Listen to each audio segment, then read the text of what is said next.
Now, a Good Business San Diego financial news update, sponsored by Wilsey Asset Management. Hi, I'm Roy Robertson, and I'm here with Brent Wilsey, the president of Wilsey Asset Management. Today, Brent shares his thoughts on the relationship between artificial intelligence and energy. So, Brent, let's start. What is the connection between AI and energy? Well, what it is, and it's kind of funny, Roy, because I get asked many times, are you investing in AI? And I go, no, I'm not investing in AI. I'm investing in companies that will benefit from AI. And that would include many other companies, but mostly energy is going to be a big one that people don't think about. And I tell people about the growing needs of AI is just huge. And what we don't understand is that on top of normal use, you have your electric vehicles, you have your cryptos. The need for energy in this country in the next 5 years is growing rapidly. And I remember when I first got in the business years ago, I was told that the gold rush, most people think, oh, people with the gold rush, they made all the money. The people mining for gold, they're not the ones that made the money.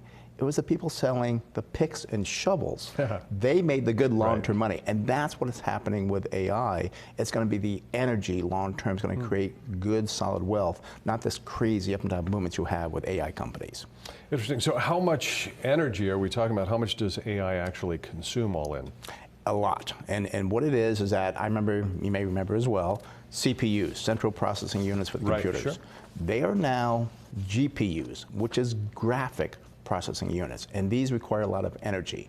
And for AI, it's not just one GPU, it's clusters is what they're using. So give an example, right now AI data centers, they're taking about 30 megawatts to run those. Now how much is that? That's the equivalent of 30 Walmart supercenters. And we know how big they are and how much they consume. And what's even more frightening is 5 years down the road, we're now going to be talking about 5 gigawatts.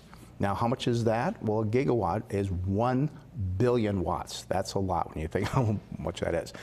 And when you compare that to what use is, we know the city of Manhattan in New York, how many lights there are and so forth, that uses 5 gigawatts, just Manhattan by itself. So that's a lot of energy going to be taken, and it's going to be a problem. Yeah, so the question is, especially moving forward, how will the country produce enough energy to keep up with all the demand and all the requirements? And that's a problem, because they will use about 17% of the U.S. energy that's produced in about 5 years. And what it takes about 24 months to build a data center, okay? But to produce a utility or to generate the electricity is at least 36 months. So if you see the misconnection there, okay, we can build them, but how are we going to run them? How are we going to supply the electricity for them to run these major data centers? And then also the question is, how do we get the energy to the data centers? That's even worse of a problem, because then you can build the utility and data center over here. Well, now you got to get the electricity there.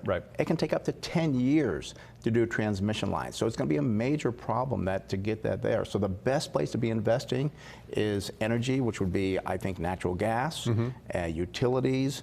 Your solar and your wind, they're not good producers because you need this energy 24/7, and that's the big problem. It takes a long time to get them built, then get them there. So I think we're going to see big demands on energy. That's where we should be investing. It's going to be remarkable to see the changes over the next couple of years, because we're just getting started in this. It's exciting. Energy's where to be. Absolutely. Thanks for coming in, Brent. Appreciate it. Brent, you can find Brent online at smartinvesting2000.com, and he is here every Wednesday at 6:55 with a weekly commentary. Thanks for watching. This has been a Good Business San Diego financial news update, sponsored by Wilsey Asset Management.